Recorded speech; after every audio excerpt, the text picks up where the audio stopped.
Mebel klubimizni birinchi rasmiy uchrashuvi. Bu yerda hammamiz bir-birimizdan o'rganadigan narsamiz.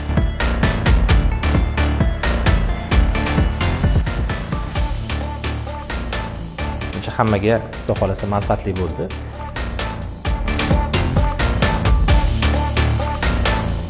Men o'zimni kelajagimni ko'rmayman. Ya'ni xodimni tikuchkasi juda ham katta. Chunki sizda tizim yo'q. Bugungi kun juda ham dahshatli bo'lyapti. Atmosfera просто bomba. Bitta xato sizni bozordan chiqarib yuboradi.